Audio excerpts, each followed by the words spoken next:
for taking the time to come to this webinar today. I'm going to go ahead and turn it over to our presenters, Josh and Paige. So enjoy the presentation. Great, thank you, Megan. Good afternoon and good morning, everyone. I'm Josh Jano. I'm the CEO of SMI Aware, and I have with me my colleague Paige. Today, and let me just present here. All right. Today we are going to take you through a presentation around that we call Edge Pieces Help Solve Puzzles. We are in the business of doing online OSINT research that focuses on social media. We predominantly do these investigations for legal teams. And so we're going to walk you through what we do, how we do it, things to look out for. And we hope to get some engagement from all of you. I got a good number of different colored circles down below. We're going to leave time at the end for questions, but happy to take questions if you guys want to interject as well. I can see some. I'm not a super good multitasker. I do see a couple people putting notes in the general chat, which is great. But if I can ask, if you guys use the Q&A, which is just a couple things to the right of the chat, that will help us out, and happy to try to take and pause and do Q&A as questions come up. But with that, we will get right into it. So first off, let me just give an overview of our company. SMI Aware is a social media and open source research and collection company. So we have a team of analysts and a small team of engineers. And so we built an app, so a suite of proprietary tools that find, collects, and preserves and analyzes and organizes our research into an easy to read report. Like I said, our research focuses on social media, and we think very broadly about that. So the most common points of our social media collection are the ones running through your head, but we actually collect from over 600 sources. So we think also quite broadly about social media to include things that are anywhere that an individual could create a username and profile and create. And creation can be as simple as liking something, or we even include like fitness apps in that as well, where their activity is writing and creating content. The reports that we use, that we produce these days, are predominantly in the legal space. We also work in pre-employment a little bit as well. And our reports help the teams that use them conduct comprehensive discovery and due diligence. They use it for compliance. They support evidentiary procedures, and also are consistent with company policies. I introduced myself briefly, my background. I started in big law, actually, as a paralegal while I went to law school at night, became an associate, moved in-house, stopped practicing law, became a business leader. So I've seen these types of issues from pretty much every seat that you can. And I've been leading SMI Aware for the last 18 months. I'll let my colleague Paige introduce herself as well. So my name is Paige Hansen. I'm the sales lead here at SMI Aware. But I also started at the company as an analyst. So the reports that we'll be talking about today, I worked on, and I still do work on. So I have quite the experience in working on those reports. I got my master's in criminal justice, and I've been with the company for about 3 years now. So if there's any questions about anything that related to the reports or anything of that sort, I'm happy to take them. Yep. And thank you, Paige. And SMI Aware has been around for more than a decade now. And our vision is to be the most effective and efficient provider of social media intelligence solutions. So we really focus on this as our niche. We want to be great at what we do and provide value at an affordable price to our customers. So I think a lot of what we go through today, whether you're contemplating using a service like ours, or you're contemplating about how you do some of this activity in-house for your organization, I think there'll be things to learn And that's more or less what the objectives are for today. So we're going to go through what we do. We're going to touch on regulatory and ethics issues.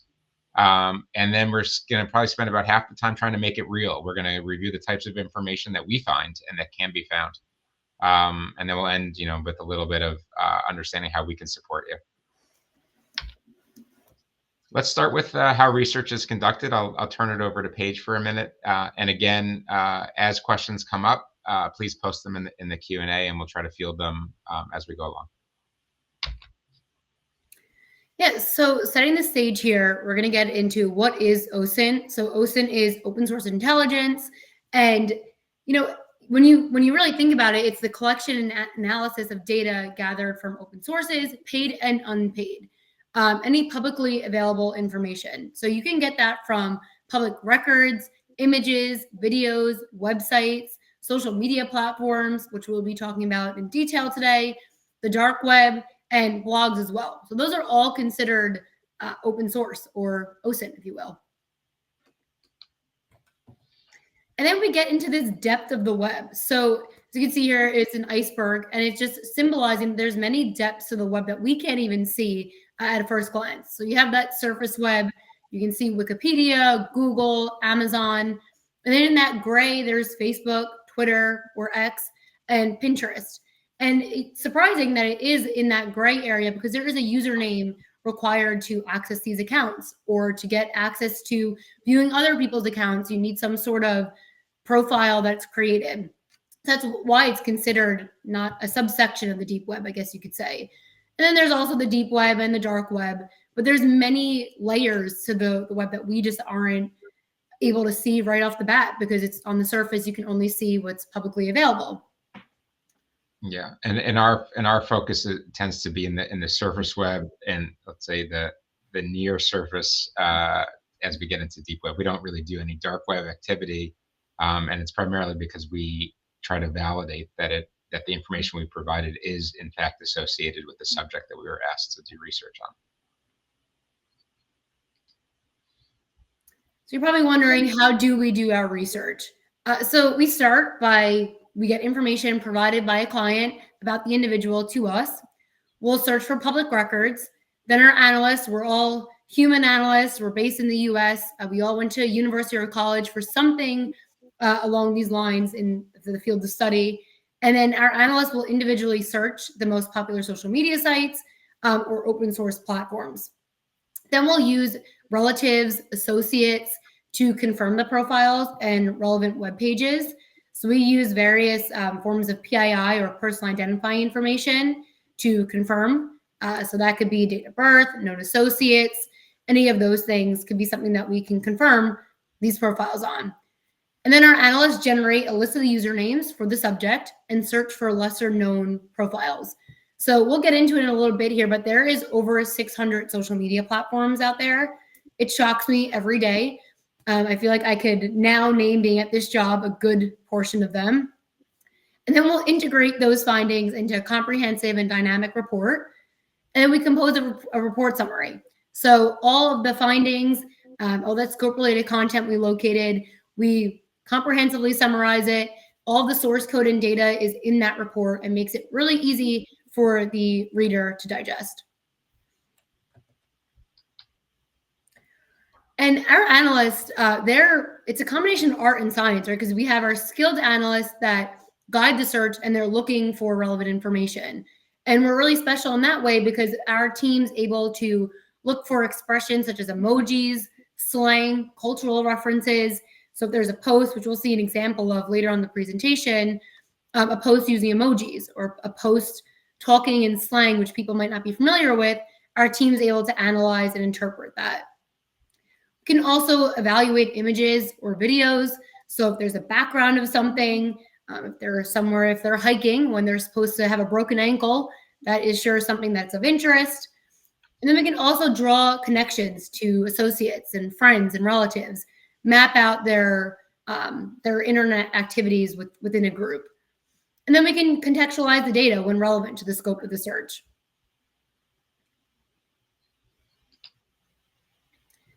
And one thing everyone knows is social media continues to grow and change. So there's hundreds of social media platforms out there and new ones continuing to merge every day. So we have Threads that just recently came out. That was a big one.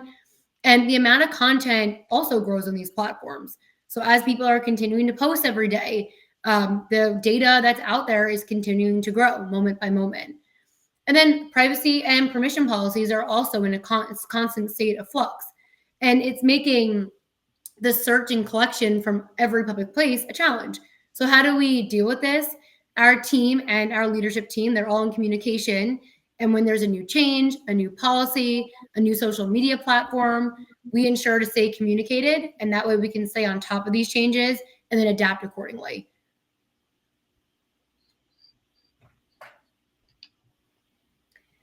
And then there's some limitations. So there's limitations on every social media platform. And one of those limitations is deleted content.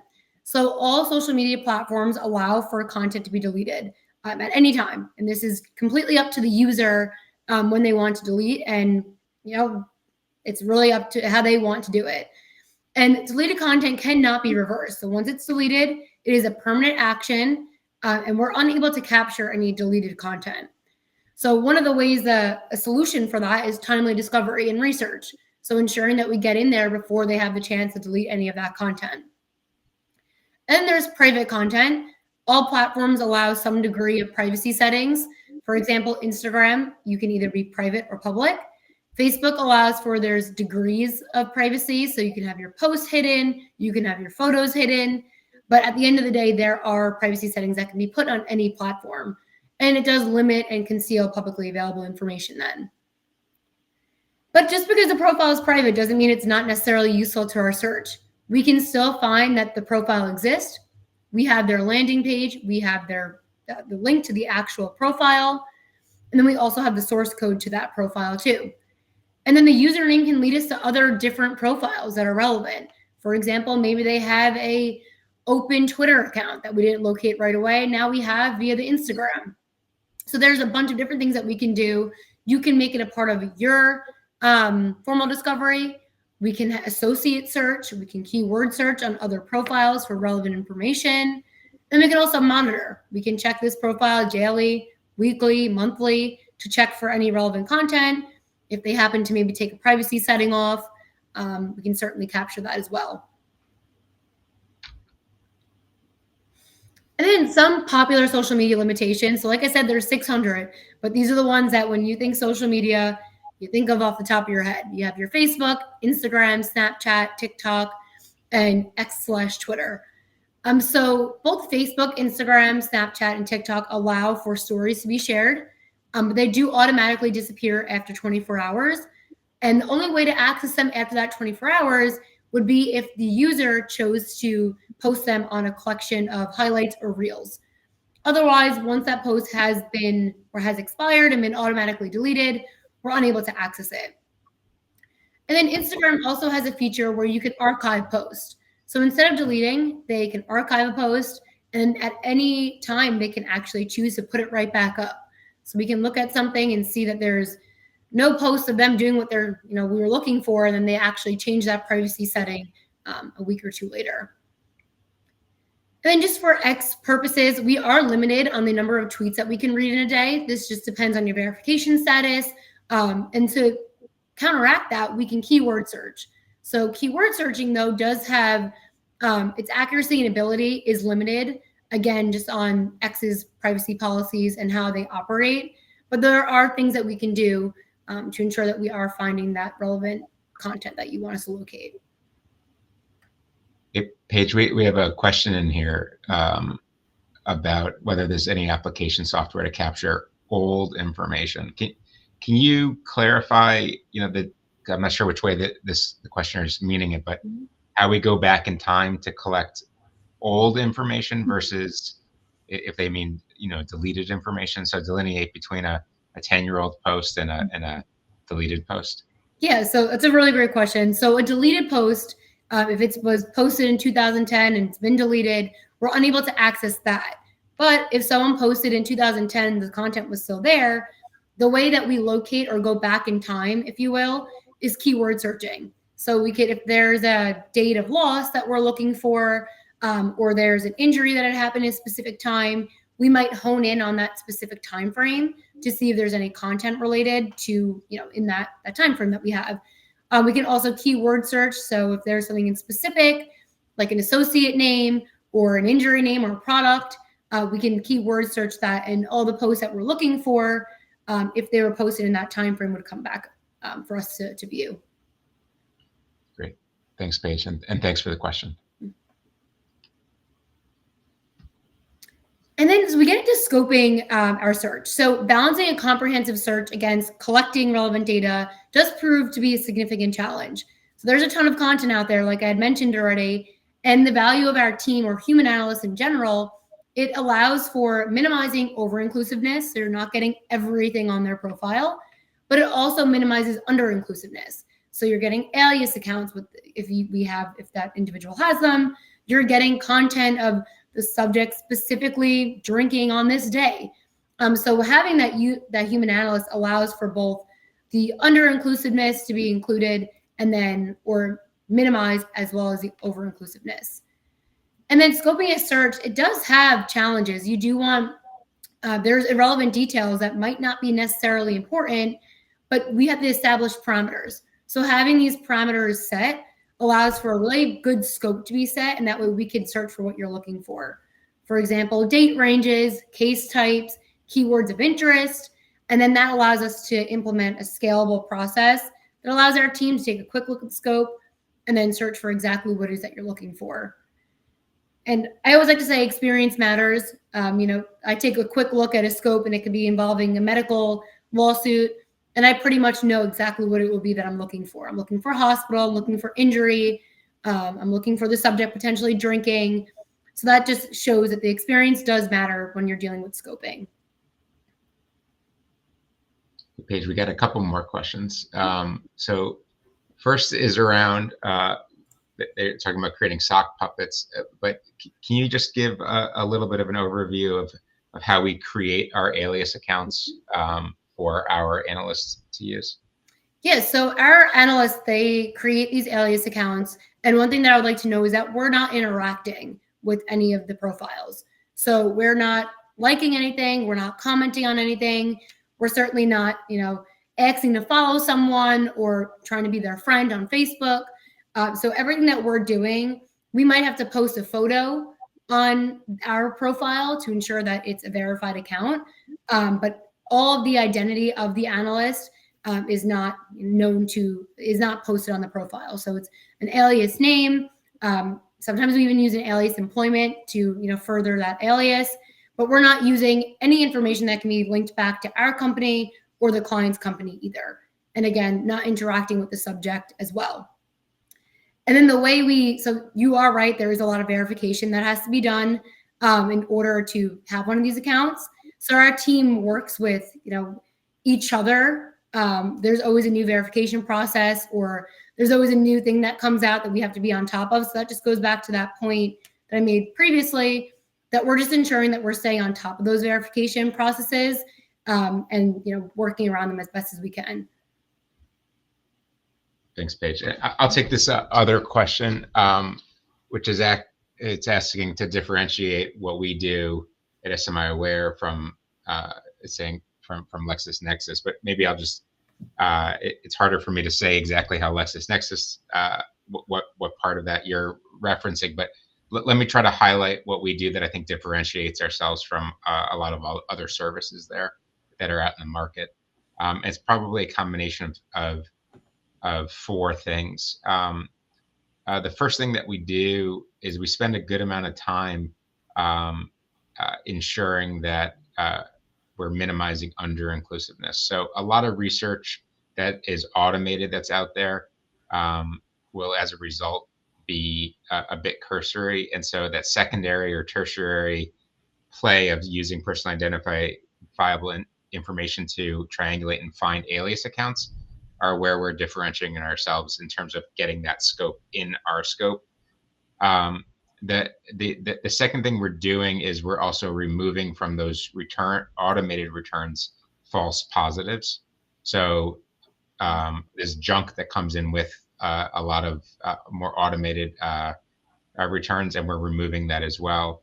The third thing we're doing is that we're going into those accounts and we're actually curating the data based on the scope our clients gave to us. And then the fourth thing that we're doing is we're actually capturing and preserving in an easy to read report. So the work product, so a client of ours is getting a piece of work product, which is the report, and then embedded in that is separate files that can be pulled out, which are each piece of data that we preserved, along with the source code file to support the validation of the collection effort. And I think all of that in combination is a very tailored solution for the types of requests we get. And I haven't seen the Accurint LexisNexis options, but I haven't seen that there's someone that provides that comprehensive of a solution.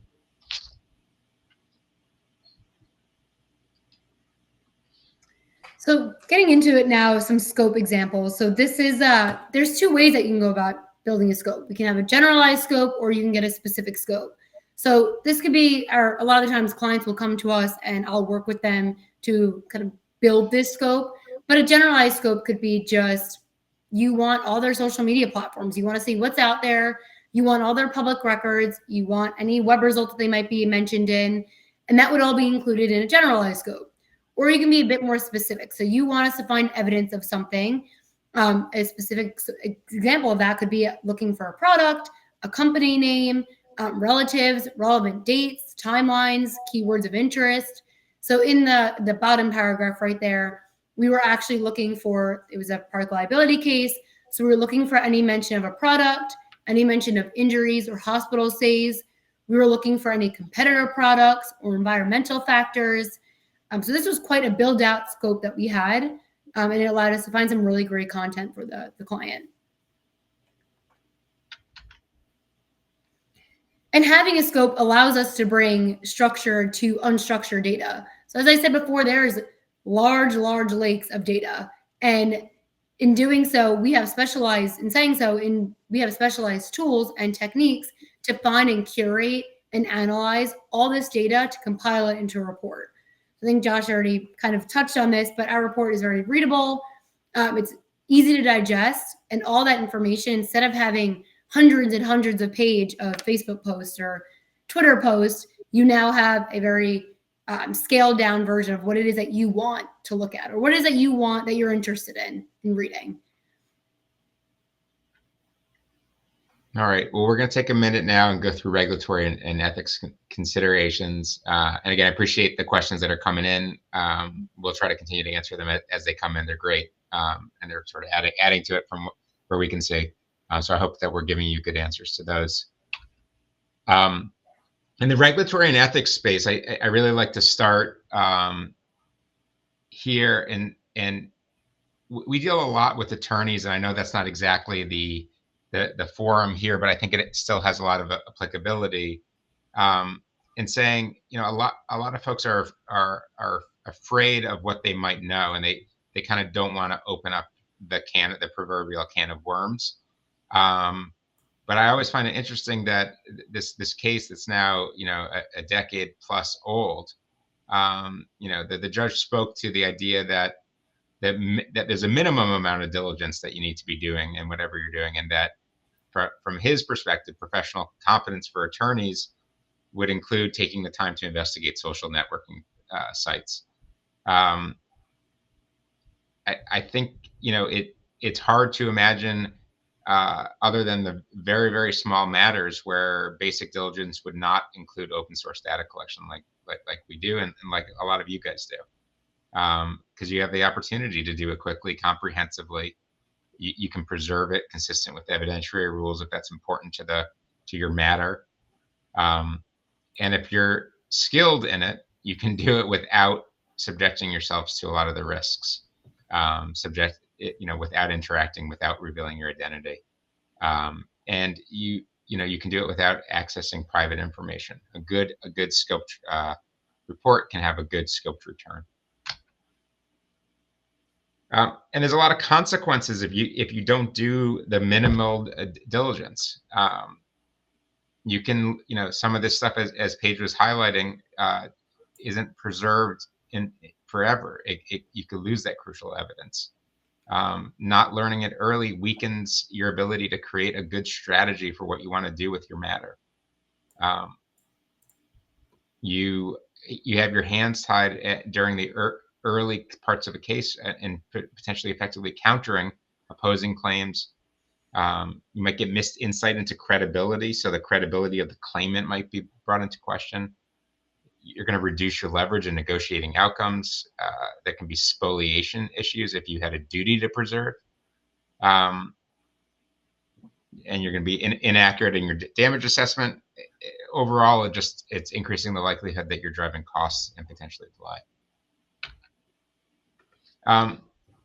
On the regulatory side, there's a few things that are worth highlighting, and this is not going to go deep into the laws here, but it's important that privacy and people's individual rights around this data can't be ignored. First, just to highlight the Fair Credit Reporting Act, this covers activity that's much broader than just credit. And the big area that it covers is if employment decisions are being made with the data. And when you're using data about an individual that's related to those topics, you have to be in compliance. And the big part of that is receiving authorization from the individual for the right to use it, even if you're getting this information through public sources.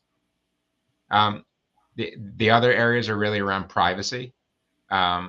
There's a lot of state laws now around privacy. I highlight California here because it's probably the most notable, but not to ignore the others.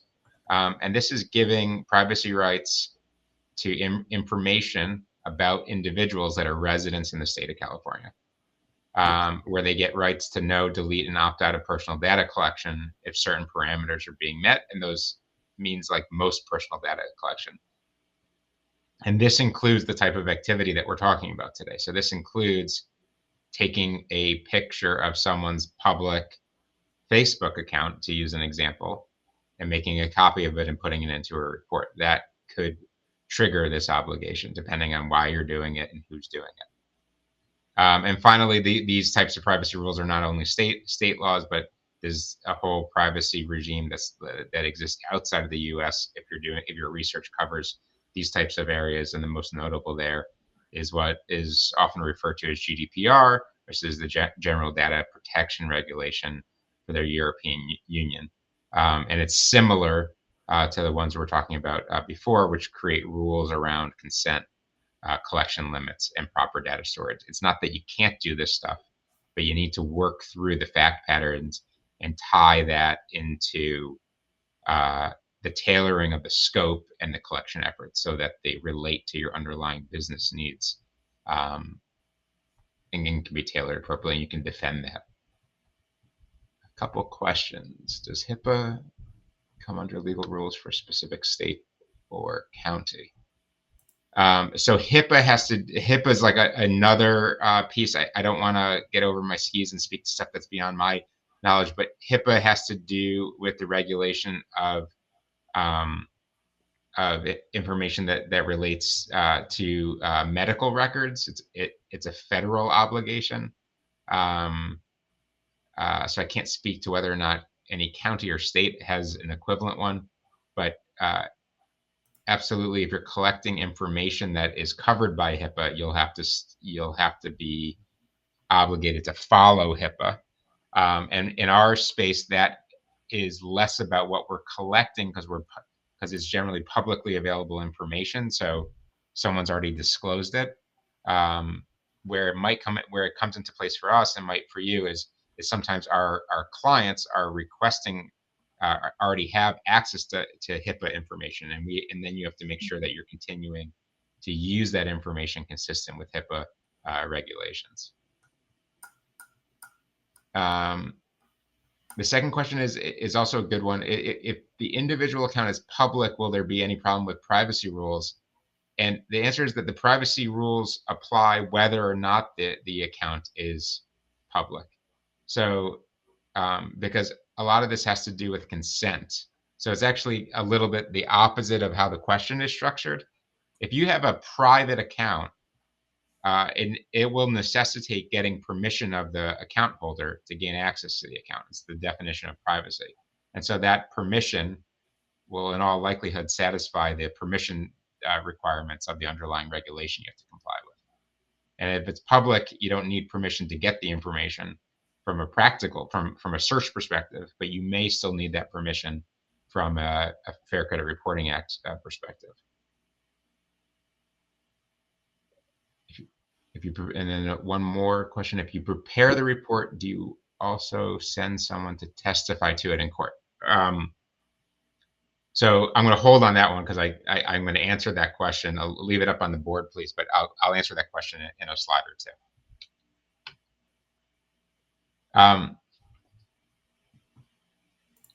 Also wanted to touch on counteracting with counterparties. So in the legal space, and it's an ethical violation to interact with a counterparty without going through their opposing counsel. And so by using third parties like us, it can help control that, because rather than having a junior attorney, a paralegal, or general research person that doesn't specifically focus on this, rather than having them do that, you have people that are well trained in managing the rules around this. And so there's not inadvertent contact with counterparties. And beyond the ethical rules is also the risk of spoliation. So once someone is tipped off, separate and apart from whether or not they have an obligation to hold that information, they might fail to meet that obligation and delete that information, and then the information would be lost.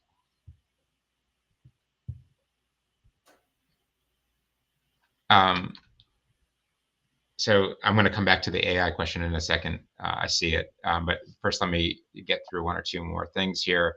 On defensibility, and this is kind of to the question about someone testifying in court, a screenshot itself won't cut it.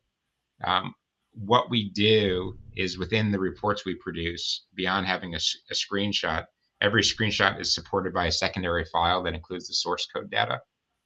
And the source code, just to make sure we're all on the same page, is computer code that defines the layout and content of the page that's captured. For us, when that information needs to go into evidentiary purposes, our clients ask for an affidavit from us, and we provide an affidavit service where we affirm the methods that we use to collect the information. And thus far, the screenshot plus the source code file plus the affidavit has allowed it for admissibility. As to the question being asked, it's conceivable that that there would still be a dispute at that point. And if there was, testifying in court could be needed. We haven't hit that yet. We work with forensic experts, and so probably the most likely way that we would handle it is to bring in a forensic expert to basically provide in-person testimony that validates the process that we've laid out in the affidavit and through our source code data. So they would effectively be auditing the work that we did and being able to testify to that.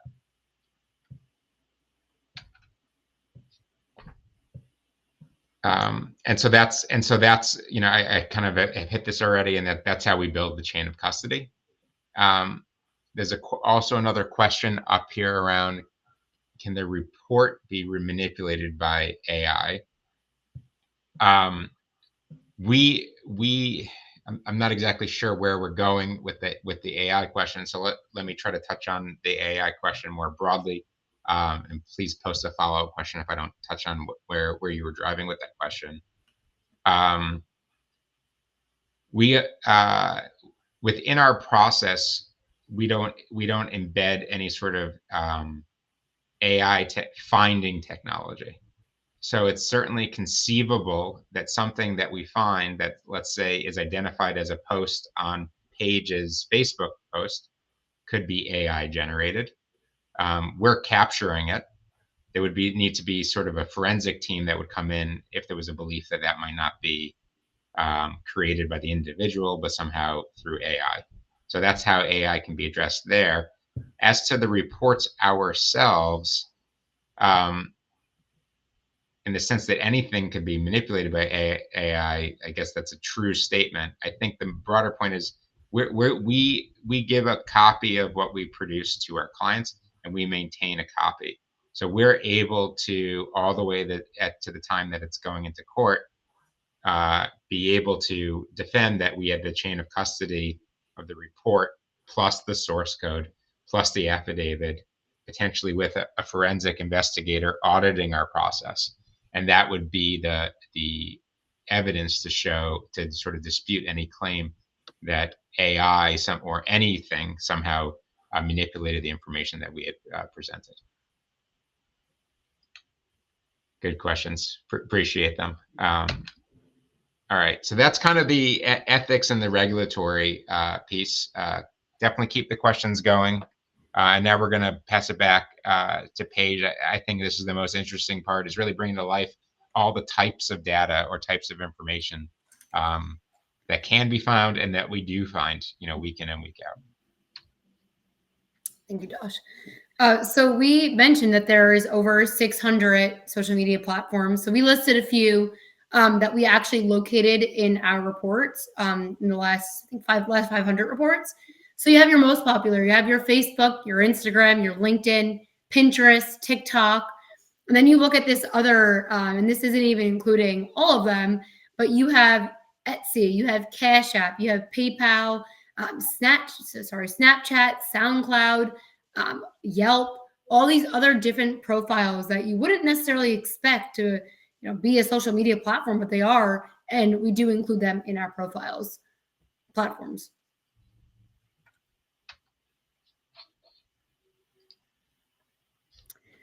And so where can OSINT data be found? So there's a number of different options or a number of different places it can be located. So you have social media accounts, which is the most obvious here. And then also on private social media platforms, their username and sometimes even their bio could be helpful in finding OSINT information. Their bio might have their employment or their education listed on it. Their username might lead us to an additional platform, or we might have some information in the username even. Web results are helpful. You learn employee profiles, news articles, publications. Other social media users, such as relatives, friends, coworkers, associates, public records, traffic violations, criminal records. You can find evidence of arrest, charges, or convictions. And then also financial records, which can include bankruptcies, foreclosures, evictions, anything of that sort.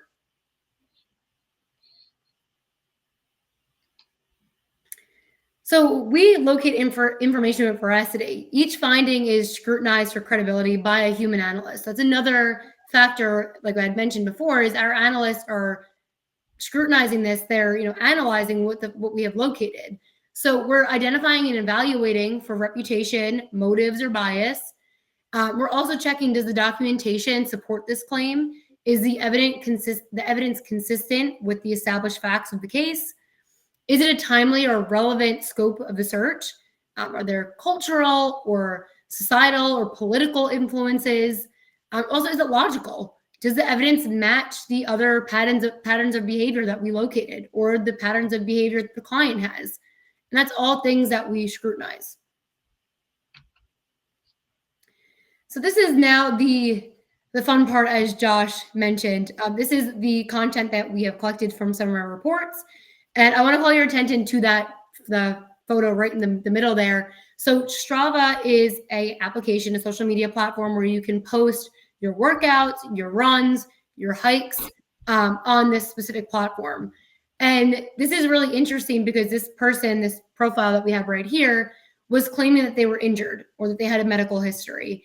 And we looked on their Strava profile and found quite the opposite. They were a marathon runner, they were hiking, they were biking. So it actually just proved that, maybe they aren't as hurt as they're saying they are. They're actually saying that they're doing quite well, on the contrary. And then we have a photo next to it, which is a photo of an individual in a wheelchair, and then a photo of an individual, no wheelchair. She's standing on her own.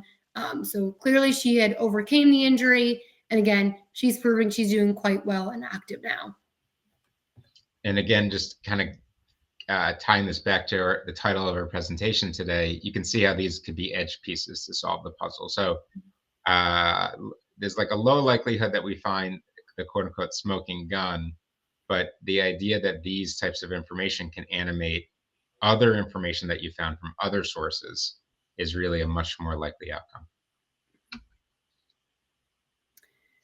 Yeah, so this now we're going to find, I always find this quite funny. That top photo right there is a photo of some dogs on a couch. And this photo, although it is funny, it did help us in a case. It was a product liability case. A person was claiming that there was some sort of chemical reaction or some sort of injury from a chemical. And so we were looking for, were there any environmental factors that could potentially cause contamination or harm to the individual that wasn't the product. So although everyone is probably guilty of having their dogs on the couch, we did find this and we added it into the report because it could just show that there was a potential harmful substance or something that could have affected the subject. And then on the right there, you'll see a Pinterest board. It is titled Weed/Concentrates. And it was interesting to us because this was showing that the person was interested in, some sort of drug use. It could be chemicals that they were sharing on their Pinterest board, but this is just showing that they were interested in some factors of harm. And then we'll get over to that last photo over there. It is a man. He has a cigarette in his hand and he's drinking. And his wife actually posted the photo and told on him in a way, which is quite funny. But he was smoking and drinking when he wasn't supposed to be. And this just again proves that they might be claiming that they have a healthy lifestyle, but they're actually doing quite the opposite. And then this photo here, we have a photo of an individual. She's posing. And as you can see, she does have on a pair of luxury shoes. Our analysts are trained to look for things like this. So they noticed the luxury shoes. They noticed that the car might be luxury. So it's just signaling to us that there's other things in her life besides just saying on a post that she made X amount of money or she's done this, this, and this. This is just another way to signal to us that she was living a life of luxury, if you will. And this example is evidence of time and place. So in any post or any photo, there is a potential that you can find the time and place that was actually posted or shared. So for example, we have that top post right there. The subject so kindly shared that she fell down the stairs at work today. And it is very small, but you can see the date and the exact date that she had posted that. So that now pinpoints to us the date of loss or the date of injury that she had actually fell. And that just helps us, solidify our case that we're building here. Then we also have a photo of this individual. He is drinking at a concert. And this was interesting. Again, the date was attached to that. We can now prove that he was at a concert on this date.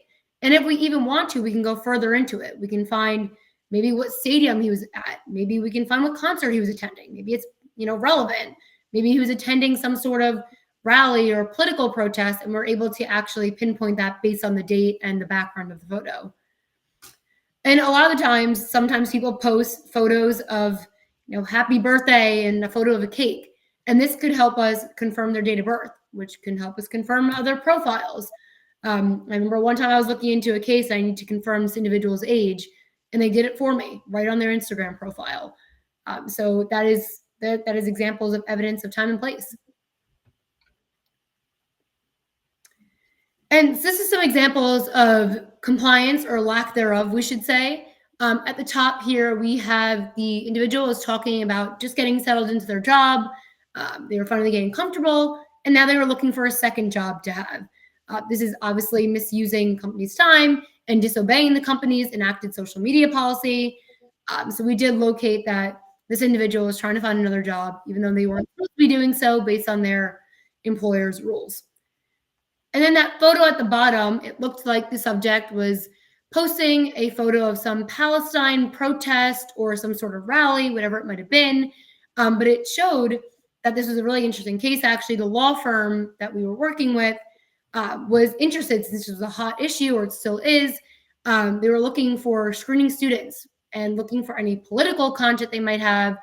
And this was just to ensure that they were in compliance with their social media standards. A lot of the time, law firms tend to work for both sides, and they don't want people posting on social media to, be serving. They don't want it to be in conflict with what they might be serving. And then this is evidence of expertise or a skill. So at the top there, we have a photo of the subject was listed as an expert in a case. We were able to click on that case and read their, what the case had mentioned. So this is just showing that doctor was mentioned in an expert. He's obviously an expert witness. Has he done this in the past? Opens up a couple other questions for us. And then that result on the bottom portion there is the subject's NPI number. So we were able to identify that the subject was in fact a doctor. We were able to verify their employment. And this was all public information that we were able to locate and confirm. And then we get into a credibility assessment. So a lot of the times we might be looking for if a pattern of behavior or someone, if they're saying false things online. People tend to use social media like a diary, I always say, especially Facebook.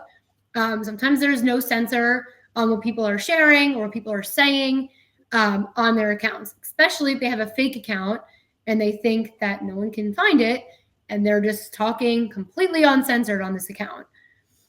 In this case, we did find a photo of, it was a subject's marathon fundraiser. And we actually located that the subject wasn't supposed to be sharing this due to their employer's standards. So we found, or we deducted, that it was a conflict of interest. And then we're thinking, well, now is it legit? Was it something that he had shared that he wasn't supposed to be sharing? So is it actually credible? So it just brings into question if it was a credible post or not. And this one is a really great example of findings that we can locate that build that evidence of really interactions with people, associates, relatives, just, cousins, aunts, whatever it might be. If you're trying to locate an individual interacting with someone that's involved in the case, we can certainly do that. And this example is proven as such. We have a photo of the subject of two individuals that she was involved with the case in. She tagged both of them. And then in that comment section, they actually were all interacting, talking to each other about how great the day was and all this stuff. So that was just a great way to show that there was this web between these two associates and this individual that we were researching. And this is example, or I guess, of product use or misuse, you should say. In this case, a lot of the times we're asked to look into the use of a product or the misuse. And then we can identify what caused the injury. Was it misuse of the product? Were they using it properly and there was still an injury that had happened? So on the right-hand side, you can see that the subject had a car full of a product that was actually a competitor product. So that makes us think, well, maybe it was not the original product that was causing the injury. Maybe she was using both at the same time. So it's really hard to then say which one was causing this injury, if that is the case. And then on the left-hand side, it is a video of a subject. He was posting a video claiming to correctly use the drill. And then as you can see here, he actually wound up misusing it in the video and injuring himself and getting a burn on his hand there. So that's obviously taking into question, was he ever using the drill properly? And then right here, we have some socially inappropriate behavior. So we have a Pinterest board. You can imagine social media. There's a ton of content out there that is inappropriate or sexual. And there's a lot of threatening posts out there too that people share. Like I said, they use it as a diary and they have no restrictions on what they're posting. So in this case, there's nothing wrong with guns or this person interested in guns, but this person was actually suspected to be in a case, and the person was claiming that he was violent and possibly unstable. And then we located this Pinterest board, which showed his interest in weapons, mixed with his background, probably wasn't the greatest mix there. Then we have some evidence of religious beliefs.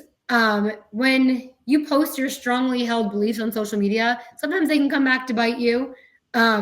We were working on a case. It was a vaccine-related case, and we actually were able to locate on the left here the subject was talking about Pope Francis in a negative way.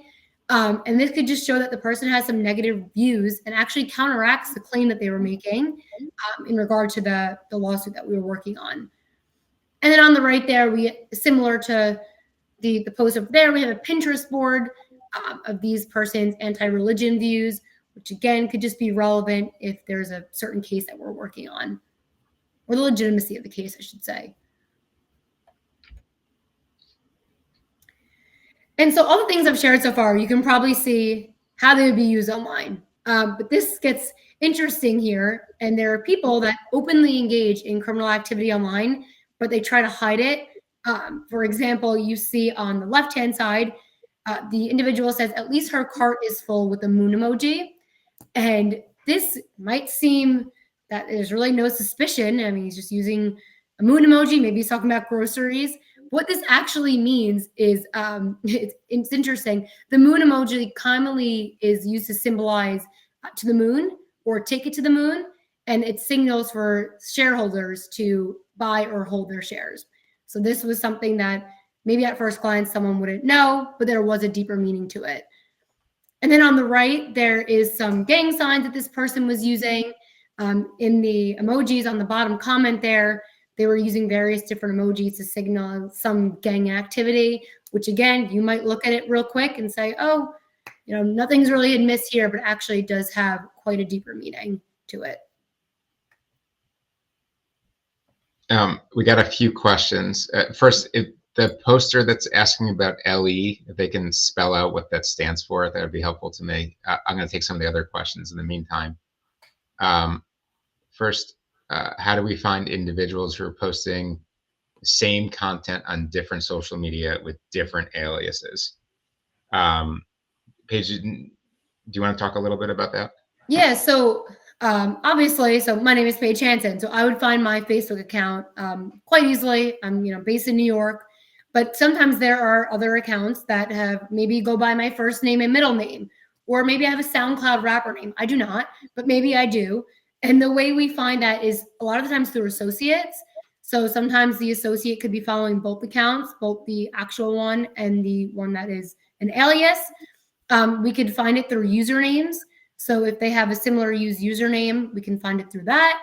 Sometimes they're posting and tagging themselves in the post, so we can locate it through that as well.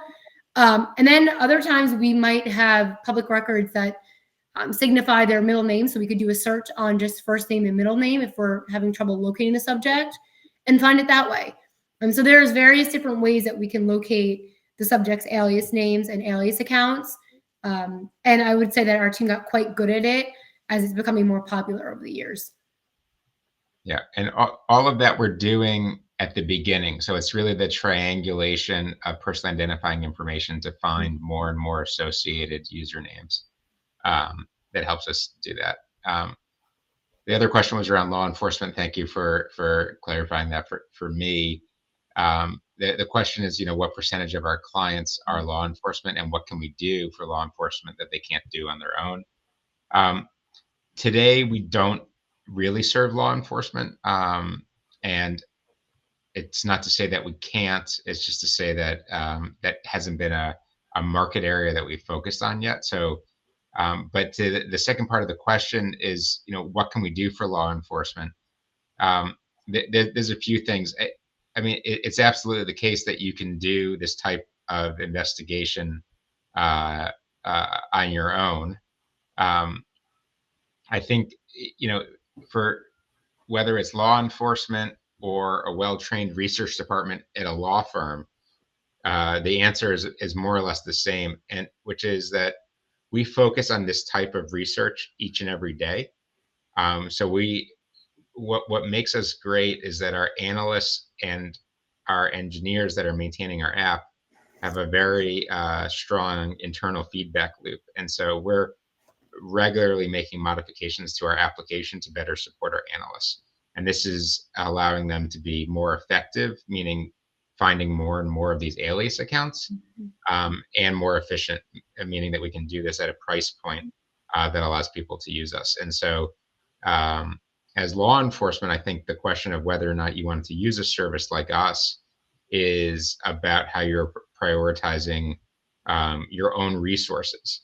And if you can carve out an activity and outsource it and get an equal or higher quality at a fair price, you can drive speed in the turnaround time of your overall investigation. And so that would be the case, the sort of the business proposition to law enforcement to outsource and utilize a company like ours. On the scope question, there's a question: is there any scope for the information to be collected? We do that up front. So Paige touched on that earlier. From our clients give us a scope, what they are looking for. It's a free-form text field, and Paige and other analysts work with them up front if they need help in making the scope, so that that our analysts have something to focus on rather than just a broad-based search.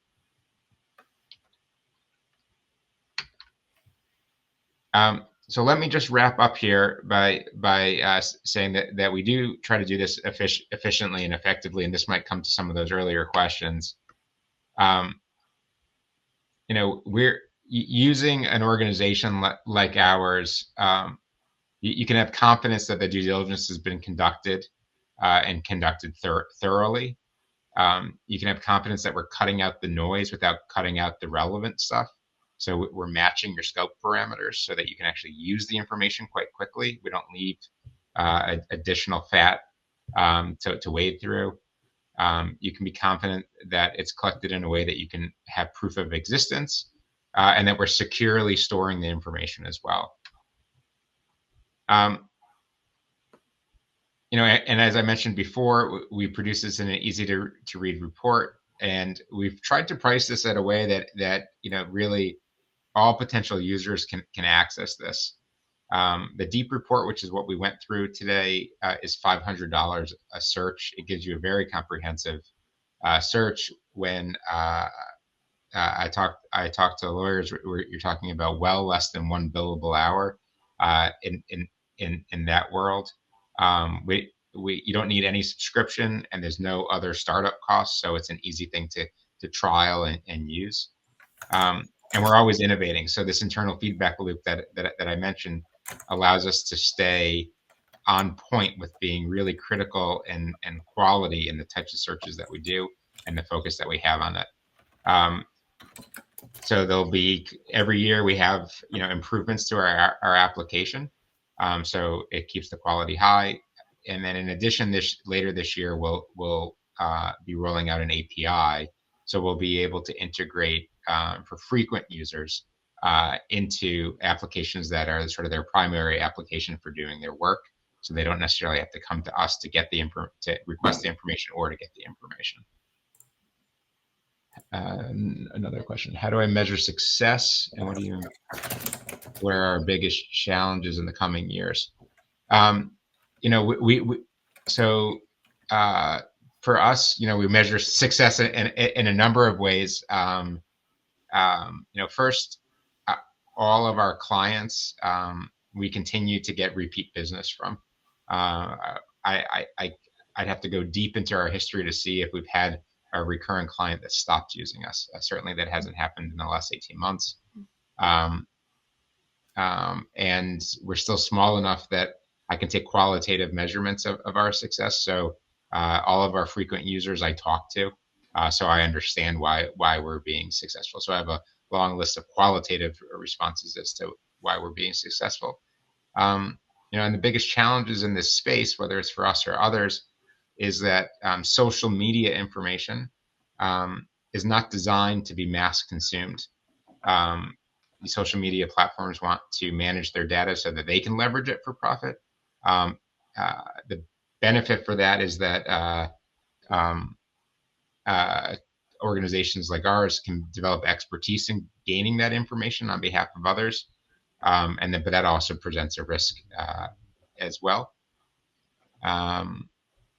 The next question is, how many hours do I take on average for a single case? We do standard 2 business day turnarounds for our work. So if you submitted a report today, you would have it by close of business on Friday. And in terms of the time that it takes, because of our application, our analysts are able to do these comprehensive reports and typically take 90 to 120 minutes of their time to create the report, plus quality assurances that we do.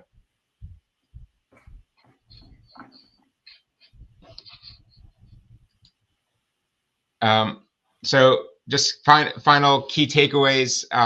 Hopefully that I think probably we already had believers coming in that this type of research is necessary and relevant. But if those of you guys had doubts, hopefully some of this answered it. I think you see with all the anecdotes that we put forward that this type of collection requires timely collection, and it probably is going to require technical tools and expertise for you to get as deep and as broad as needed to organize yourself, as well as to meet ethical rules and standards. And that if you do this, you're going to get the return on investment, because there's plenty of times that you find that edge piece that will help you to manage your investigations. I'll leave this up for a moment. We're at the end of time here, but I'm happy. Paige and I will go to the virtual coffee bar. So you can move your little virtual person into the coffee bar once this closes, and I'm happy to take questions or have a conversation there immediately after the presentation. Appreciate all you guys, your attention and all the great questions today. Thank you. Thank you, everyone.